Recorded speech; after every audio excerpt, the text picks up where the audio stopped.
तैयार हैं आप सभी? तो आज का टॉपिक जैसे कि देख रहे हैं आप, वायुमंडल, एटमॉस्फेयर।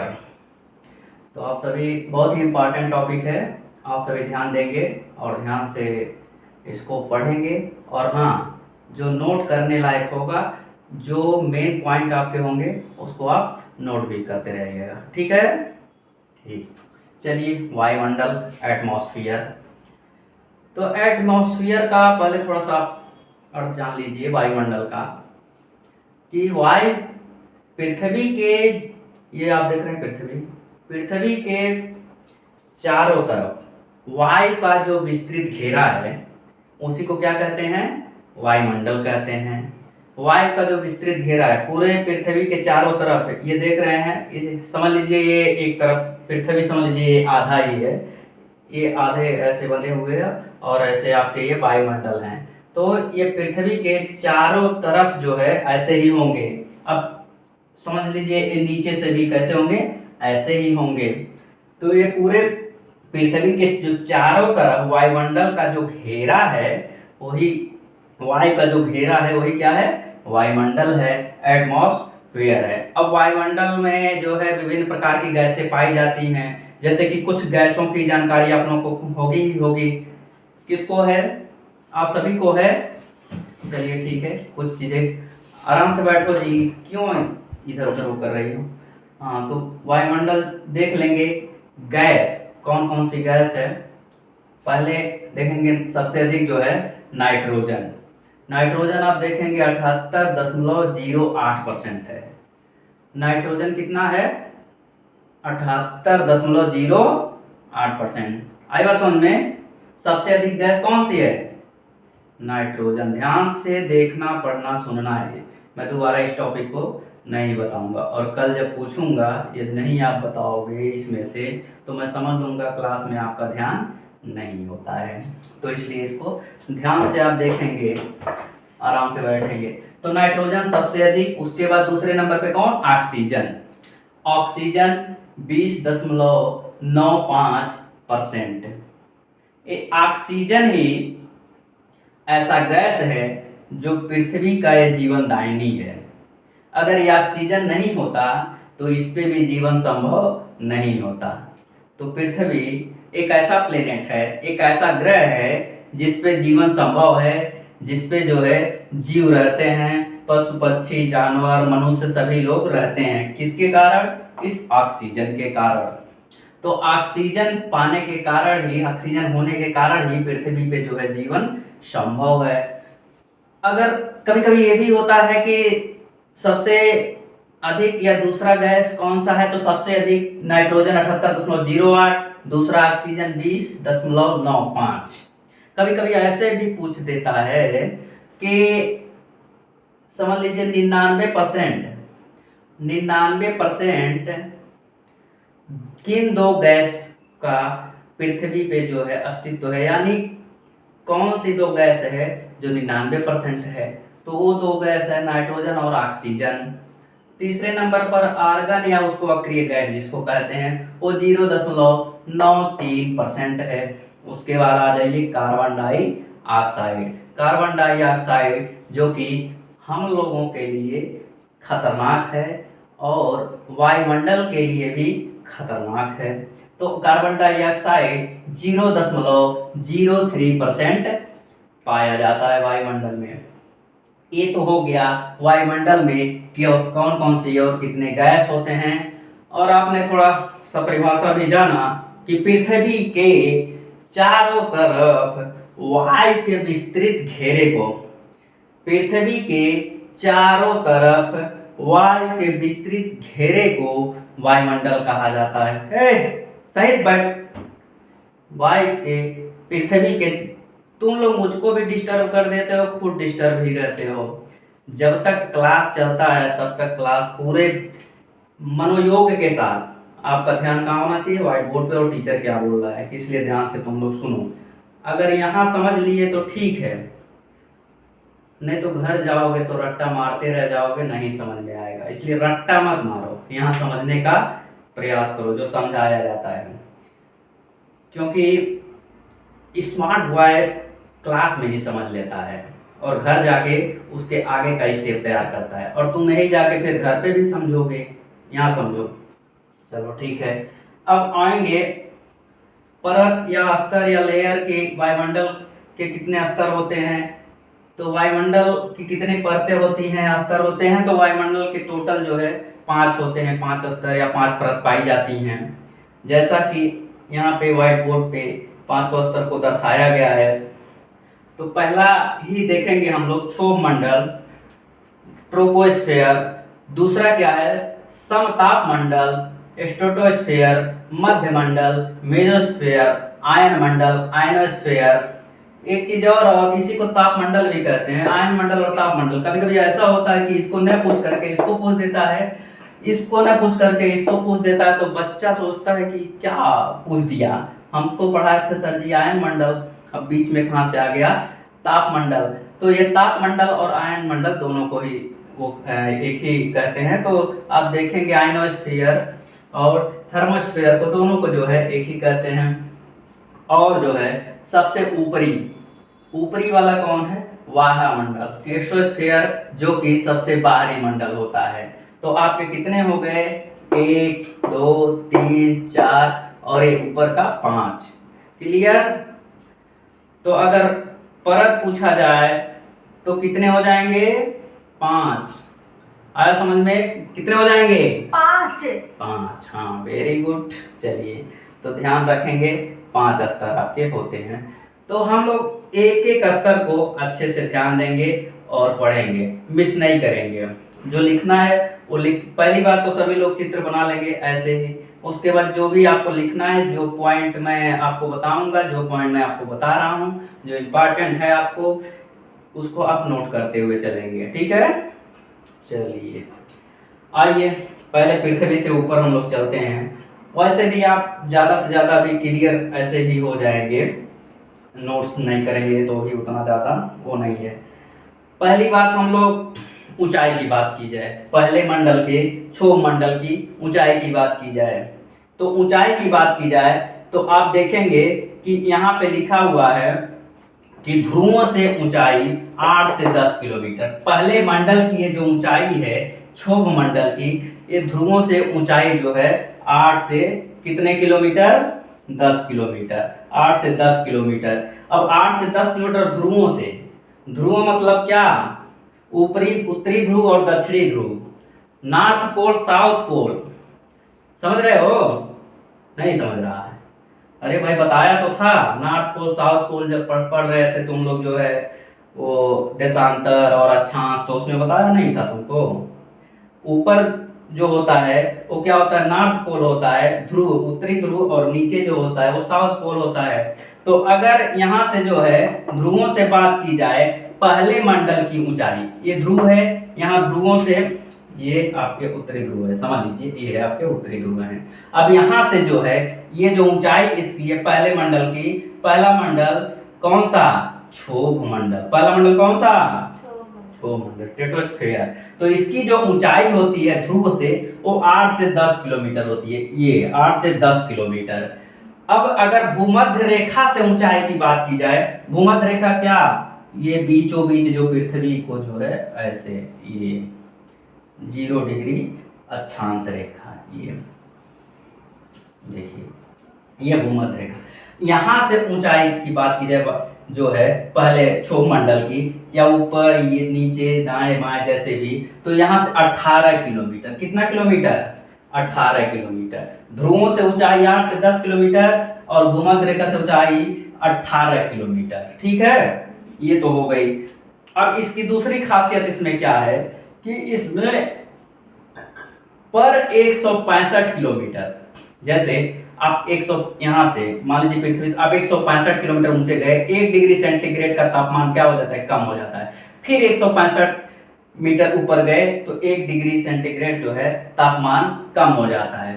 तो पर 165 मीटर ऊपर जाने पर एक से देखो किलोमीटर हो गया, पर 165 मीटर, पर 165 मीटर इसी मंडल की खासियत है क्षोभ मंडल की। पर 165 मीटर ऊपर जाने पर 1 डिग्री सेंटीग्रेड क्या हो जाता है, तापमान कम हो जाता है। उसी को जो है तापमान का सामान्य ह्रास दर कहा जाता है। तो इसकी दूसरी खासियत है कि 165 किलोमीटर ऊपर जाने पर 1 डिग्री सेंटीग्रेड क्या हो जाता है, तापमान में कमी आ जाती है, तापमान कम हो जाता है। आ रहा है समझ में? चलिए ठीक है, तापमान की बात हो गई। दूसरी बात, इस मंडल को और भी संवहन मंडल या अधोमंडल भी कहा जाता है। इसी मंडल को कंफ्यूज आप मत होइएगा, इसी मंडल को संवहन मंडल या अधोमंडल भी कहा जाता है, क्षोभ मंडल को। तो उसके बाद अब मेन चीज ये है कि मौसम संबंधी जो भी घटनाएं, मौसम संबंधी सभी घटनाएं, जैसे बादल का बनना, आंधी तूफान का आना, बिजली का कड़कना, बारिश का होना, सभी खासियत, सभी घटनाएं जो है इसी मंडल की है। किस मंडल की है? पहले मंडल की, क्षोभ मंडल की। बारिश का बनना, आंधी तूफान का आना, बिजली का कड़कना, बादल का बनना, बारिश होना, सभी जो इसी मंडल की है, जो तुम्हारा पहला मंडल है, क्षोभ मंडल। आगे बात समझ में? तो क्षोभ मंडल में आपकी ऊंचाई हो गई, उसके बाद जो है आपका पर 165 मीटर ऊपर जाने पे 1 डिग्री सेंटीग्रेड तापमान कम हो जाता है। सम्मान मंडल या तो मंडल, इसी मंडल को कहा जाता है। आंधी तूफान, बारिश का होना, ये सारी चीजें जो है तुम्हारी इसी मंडल की खासियत है। उसके बाद जो है कार्बन डाइऑक्साइड की जो सघनता होती है इस मंडल में अधिक होती है। क्या होती है? इस मंडल में, क्षोभ मंडल में, यानी 20 किलोमीटर की अगर ऊंचाई तक आप जाएंगे तो आप जो है कार्बन डाइऑक्साइड की मात्रा जो है सबसे अधिक आपको मिलेगी। उसके ऊपर जाएंगे तो कार्बन डाइऑक्साइड की मात्रा उतना अधिक नहीं मिलेगी। इसीलिए जब आप पृथ्वी पे रहते हैं तो आपको महसूस होता है कि आप जो है टेम्परेचर अधिक है, आपको गर्मी अधिक होती है। क्यों? क्योंकि कार्बन डाइऑक्साइड जो है पृथ्वी पे अधिक है, जिसके कारण से जो है आपको ज़्यादा टेम्परेचर पता चलता है। जैसे जैसे आप ऊपर जाते हैं वैसे वैसे जो है टेम्परेचर जो है कम होता जाता है, क्योंकि कार्बन डाइऑक्साइड ऊपर है ही नहीं। नहीं समझ में आ रहा है? हाँ चलो ठीक है, अच्छी बात है सभी को। उसके बाद ये तो हो गया आपका क्षोभ मंडल। अब दूसरा मंडल देखेंगे, समताप मंडल, स्ट्रेटोस्फेयर, स्ट्रेटोस्फेयर या समताप मंडल। अब समताप मंडल में बहुत सारी खासियत हैं। पहली चीज तो हम जानेंगे इसका ऊंचाई क्या है। तो इसकी ऊंचाई जो है पृथ्वी से लगभग 50 किलोमीटर, लगभग 50 किलोमीटर ऊंचाई तक को जो है ये 18 किलोमीटर से बीच के और 50 किलोमीटर के अंदर को जो है ये समताप मंडल में परत को लाया जाता है। ये समताप मंडल कहा जाता है। ये इसकी ऊंचाई है 50 किलोमीटर तक। उसके बाद तापमान इसमें कितना होता है? 0 डिग्री सेंटीग्रेड। कितना तापमान होता है? 0 डिग्री सेंटीग्रेड। तो ऊंचाई हो गई 50 किलोमीटर और तापमान कितना हो गया? 0 डिग्री सेंटीग्रेड। उसके बाद क्या होता है? अब ये ऊंचाई और तापमान के बाद जो है एक खासियत इसमें और है कि इसी में जो है ओजोन परत पाया जाता है। क्या पाया जाता है? ओजोन परत। ओजोन परत समताप मंडल में ही पाया जाता है और ओजोन इसलिए इसको ओजोन मंडल भी कहा जाता है। समताप मंडल को ओजोन मंडल भी कहा जाता है, या किसी किसी बुक में आप पाएंगे कि ओजोन मंडल अलग दिया रहेगा, समताप मंडल अलग दिया रहेगा। 6 स्तर बना देता है, लेकिन नहीं 5 ही है। तो 5 परत में आपके जो है समताप मंडल में ही ओजोन परत पाया जाता है। अब पहली बात तो ओजोन परत है क्या? अभी ऑक्सीजन के 3 अणुओं से, ऑक्सीजन के कितने अणु? 3 अणुओं के मिलने से जो है ओजोन परत बनता है। यह पृथ्वी का या प्रकृति का रक्षा कवच कहा जाता है। क्या कहा जाता है? रक्षा कवच कहा जाता है। क्यों रक्षा कवच कहा जाता है? क्योंकि सूर्य से आने वाली परावैंगनी किरणें, सूर्य से आने वाली परावैंगनी किरणें जो है ये जो है ओजोन परत क्या करता है कि उसको जो है क्या करता है? अवशोषित कर लेता है। ये पृथ्वी पर नहीं आने देता है। आने वाली जो है एक्सरे किरणें, मैंने क्या कहा अभी? एक्सरे किरणें, एक्स की किरणें जो आती है परावैंगनी किरणें, परावैंगनी किरणें क्या कहा? परावैंगनी किरणें। अब परावैंगनी किरणें क्या है? पृथ्वी पर आएंगी तो क्या करेंगी? अगर ये ओजोन परत न होता और परावैंगनी किरणें पृथ्वी पर अगर डायरेक्ट आती तो क्या होता, पृथ्वी पर डायरेक्ट पड़ने से पृथ्वी की उर्वरा शक्ति क्या होगी, खत्म हो जाएगी। उसके बाद क्या हो सकता है, त्वचा या स्किन संबंधी जो है कैंसर हो जाएंगे। ये जो तुम्हारे स्किन दिख रहे हैं ना, ये पूरा टाइट और ये लाल लाल मुलायम, ये क्या हो जाएंगे, रूखे पड़ जाएंगे, क्या हो जाएंगे, झुलस जाएंगे, जल जाएंगे और पृथ्वी की उर्वरा शक्ति खत्म हो जाएगी। त्वचा संबंधी जो है कैंसर हो जाएंगे अगर जो है सीधे परावैंगनी किरणें जो है अगर पृथ्वी पे आए। तो ओजोन परत को जो है इसीलिए प्रकृति का रक्षा कवच कहा जाता है। तो रक्षा कवच, और इसकी दूसरी बात यह है कि ओजोन परत को क्षरण करने का काम कौन सा गैस करता है, CFC। CFC means chlorofluorocarbon. कौन सा, क्लोरोफ्लोरोकार्बन। अब एक क्लोरोफ्लोरोकार्बन गैस जो है कहां से निकलता है, किस चीज से निकलता है, एसी का नाम सुने हैं, रेफ्रिजरेटर का नाम सुने हैं, कुछ लोग के घर पे होगा एसी होगा, कुछ लोग के घर पे रेफ्रिजरेटर भी होगा। तो उससे जो गैस निकलती है वही जो है क्या है, CFC गैस है। वो जो है क्या करती है, वो क्षरण करती है किसका, ओजोन परत का। जो ओजोन गैस है या ओजोन परत का जो है वो क्षरण करती है। तो ये जो CFC गैस है ये सबसे ज्यादा उत्सर्जित कौन करता है, अमेरिका करता है, चीन करता है। ये सब जो है सबसे अधिक अमेरिका, चीन, ये सब जो है CFC गैस सबसे अधिक उत्पादित करते हैं। तो यहाँ पे जो है CFC गैस के से ही ये ओजोन परत का क्षरण हो रहा है। अब ओजोन परत की अगर मोटाई की बात की जाए तो 20 से 35 किलोमीटर अधिक सघन, ये आप पृथ्वी से ऊपर जब 20 से 35 किलोमीटर जाएंगे तो वहां पे उसकी सघनता अधिक होगी, किसकी, CFC गैस की, क्लोरोफ्लोरोकार्बन की। ये तो हो गई दूसरी खासियत। अब इसका जो ओजोन परत को मापने की जो इकाई है वो क्या है, डाबसन। क्या है, डाबसन।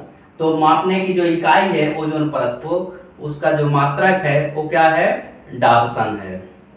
अब देखेंगे आप, इस मंडल की और खासियत है कि इसी में जो है हवाई जहाज, प्लेन, विमान, क्या इसी में चलाए जाते हैं, इसी में जो है उड़ाए जाते हैं।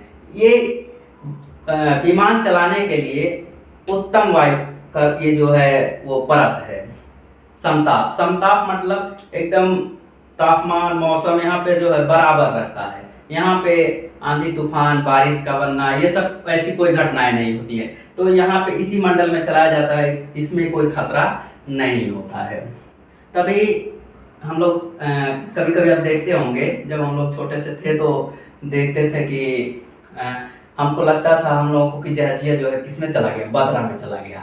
जहाज कहाँ चला गया, बदरा में चला गया। उसके बाद फिर थोड़ी दूर देखते थे वो निकल जाता था बाहर, तो हम लोगों को ऐसा लगता था कि बदरा में जहाजिया घुस जा रहा है। तो ऐसा क्यों लगता था, आप समझ में आया, बाद में समझ में आया वो थ्योरी कि यानी हवाई जहाज जो है उसके ऊपर है और बादल उसके नीचे बन रहा है। यानी बादल किसमें, मंडल में बन रहा है और हवाई जहाज जो है किसमें चल रही है समताप मंडल में। इसलिए आप लोग विमान जो दुर्घटनाएं होती हैं, जो हवाई जहाज संबंधी जो दुर्घटनाएं होती हैं इसी मंडल में होती हैं। क्योंकि जब बारिश होता है, मौसम खराब रहता है, तो विमान दुर्घटनाएं, हवाई जहाज, हेलीकॉप्टर जो भी है इसी में दुर्घटनाएं होती है। कभी कभी देखते हैं कि लैंड करते वक्त हो गया या फिर जो है ऊपर जाते हुए हो गया। तो इस तरह की घटनाएं होती हैं क्योंकि इसी वायुमंडल से, तो क्षोभ मंडल से ही तो गुजर करके ऊपर जाना पड़ता है समताप मंडल में। तो ये सारी जो है, हाँ, तो एक विमान जो है या हवाई जहाज जो है इसी मंडल में चलाई जाती हैं। तो समताप मंडल की कुछ मोटी मोटी जो भी बातें थी आपने जाना। अब आइए मध्यमंडल, ठीक है। अब मध्यमंडल की पहले हम लोग जानेंगे ऊंचाई 80 किलोमीटर।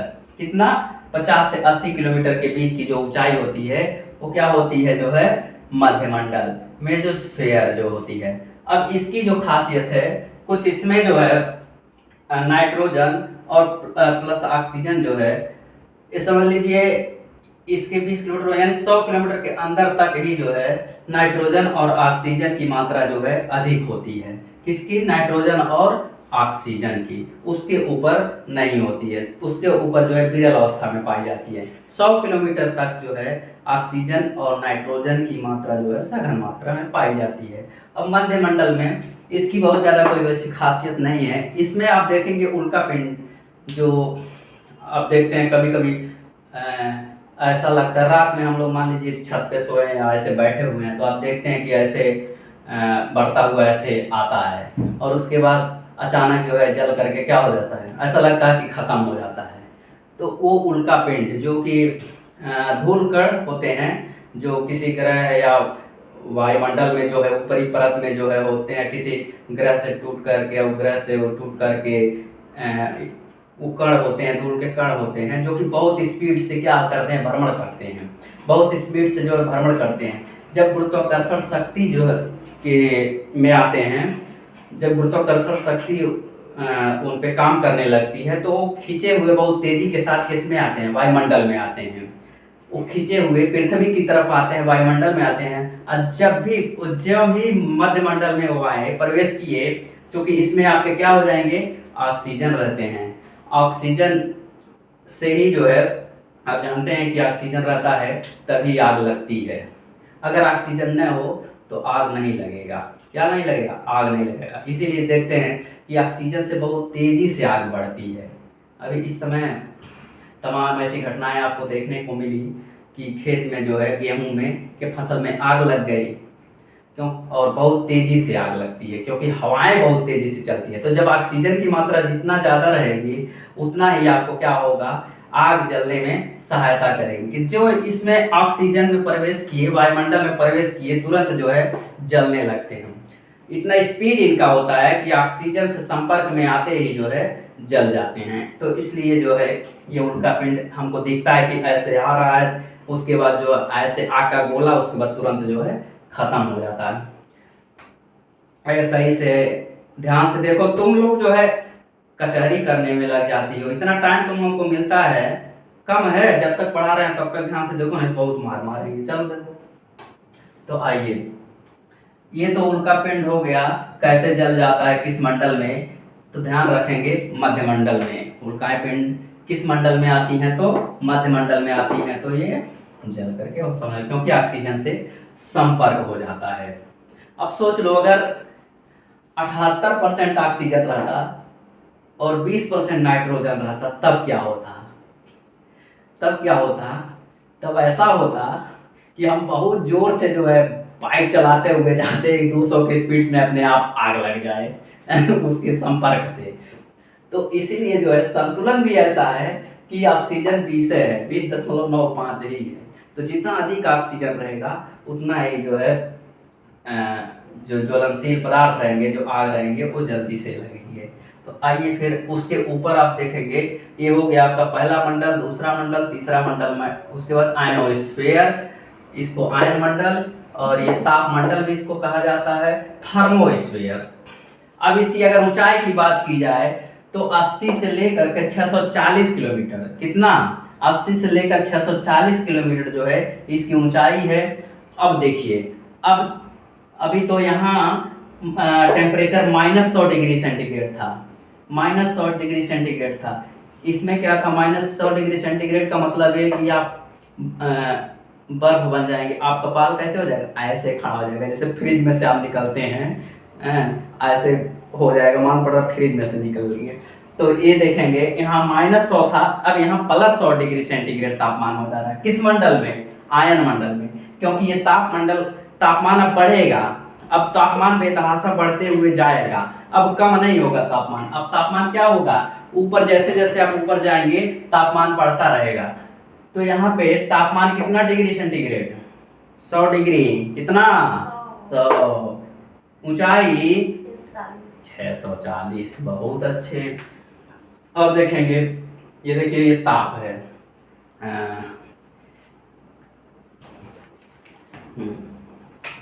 इसमें ताप जो है अधिक होता है। आइए, आयनोस्फीयर में अब इसमें जो है इसकी खासियतें है कि जो कृत्रिम उपग्रह सूचना संबंधी जो उपग्रह हैं, सूचना संबंधी जो उपग्रह हैं वो इस मंडल में स्थापित किए जाते हैं। सूचना संबंधी उपग्रह मतलब क्या समझ रहे हैं आप कि मान लीजिए आप कहाँ बैठे हुए हैं, यहाँ पे, कहाँ पे, गोरखपुर में, और कोई है जो कहाँ पे है, मुंबई में, महाराष्ट्र में, यानी टीवी पे वो भी वही चीज देख रहा है जो चीज आप वहां देख रहे हैं। ये कैसे संभव है? ये सिर्फ जो है इस मंडल की खासियत है, क्योंकि रेडियो तरंगे जो किरणें होती हैं वो कहाँ भेजी जाती हैं, पृथ्वी से भेजी जाती हैं यहाँ पे आयन मंडल में, और वह पुनः परावर्तित होकर के कहाँ आती हैं, पृथ्वी पे आती हैं।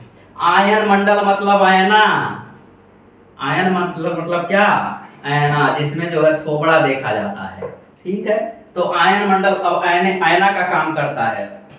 ऐसे मान लीजिए आयना है, ऐनक लगा दीजिए। अब यहाँ से जब आप लाइट मारेंगे, यहाँ से जब आप लाइट मारेंगे तो क्या होगा, रिप्लेस होकर के फिर पुनः पृथ्वी पे आएगा कि नहीं आएगा? बोल भाई, आएगा? हाँ आएगा।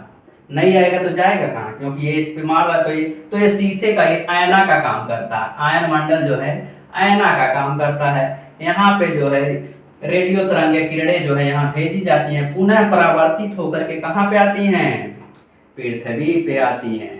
तो सूचना संबंधी उपग्रह कहाँ फिट किया जाता है, कहाँ स्थापित किया जाता है, आयन मंडल में। बहुत बढ़िया, इसका मतलब समझ रहा है तुम लोग। चलो ठीक है।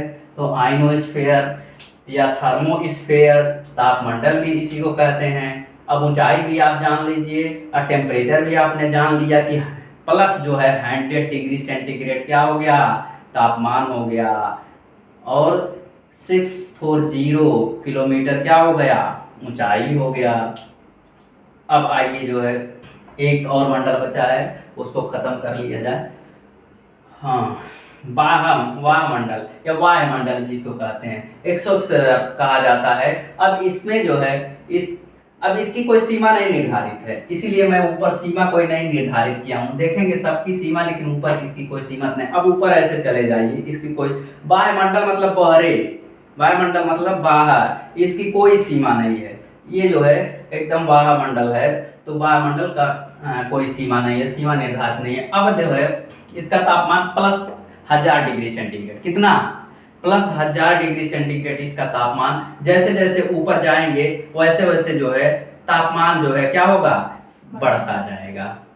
जैसा कि आपको पता है कि सूर्य के बाहरी जो तापमान होता है कितना होता है, प्लस 6000 डिग्री सेंटीग्रेड। तो इसकी जो खासियत है, इसका तापमान अब धीरे धीरे बढ़ता जाएगा। इसमें यही इम्पॉर्टेंट है कि इसमें जो है वायुमंडल में कौन सी दो गैसें विद्यमान होती हैं। तो आप देखेंगे कि इसमें हीलियम और क्या, हाइड्रोजन, हीलियम और क्या, हाइड्रोजन, ये दो गैस जो है उसमें विद्यमान होती है। क्यों होती है? सिंपल सी बात है कि ये हल्की होती होगी। क्या होती होगी? हल्की होती होगी। समझ में आया? चलो ठीक है, बहुत अच्छा समझ में आया। तो ये गैस हल्की होती है। अब हल्की से एक चीज और है, पूछता है कि जो हवाई जहाज या क्या बोलते हैं, विमान, वायुयान के टायरों में कौन सा गैस भरा जाता है? तो कौन सा गैस भरा जाता है? हीलियम। कौन सा गैस? हीलियम। गुब्बारा में कौन सा भरा जाता है? हीलियम। देखते हैं आप जो मेला में खरीदते हैं, अभी कोई मेला गया था इधर? नहीं गया था। अच्छा, मेला इधर नहीं पड़ा था। हाँ, जिस क्षेत्र में हम लोग, मेला नहीं इधर पड़ा था, हमारे उधर पड़ा था मेला। तो वहाँ पे जो है जो गैस जो बेचते हैं सब ऊपर, उसमें भरे रहते हैं कौन सा, हीलियम गैस। तब छूट जाता है हाथों से, कहाँ चला जाता है? ऊपर। एक छोटा सा बच्चा को दिया जाता है, वो बच्चा बेचारा नहीं जान पाता है कि ये गुब्बारा उड़ जाएगा। होता क्या है कि उसकी मम्मी दे दी उसको, बोलेगी बेटा इसको छोड़ना मत, उड़ जाएगा। तो वो सोचता है कैसे गुब्बारा कैसे उड़ जाएगा, तो वो भी प्रैक्टिकल करता है, उसके बाद छोड़ देता है, तुरंत गुब्बारा उड़ जाता है। लगता है बाद में रोने, मम्मी मम्मी गुब्बारा गया। मम्मी मेला से वापस आ गई होती है, तो मम्मी कहाँ से गुब्बारा लाएंगी। तो ये जो है हीलियम और हाइड्रोजन गैस जो है वो पाए जाते हैं ऊपरी वायुमंडल में, जो कि हल्के होते हैं। इसलिए वायुयान के टायरों में भी जो है, ट्यूब में भी वही गैस भरा जाता है। इसका कोई सीमा निर्धारित नहीं है, ये वायुमंडल का। और तापमान अब धीरे धीरे ऐसे बढ़ता जाएगा। तो ये मोटी मोटा आपके वायुमंडल से संबंधित कुछ प्रश्न रहे।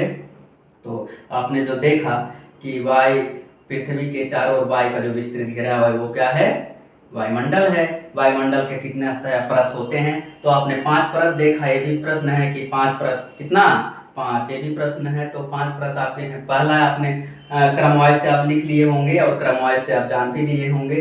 क्षोभ मंडल, ट्रेटोस्फेयर, समताप मंडल, स्ट्रेटोस्फेयर, मध्य मंडल, मेसोस्फेयर, आयन मंडल, आयनोस्फेयर या ताप मंडल, थर्मोस्फेयर इसी को कहते हैं।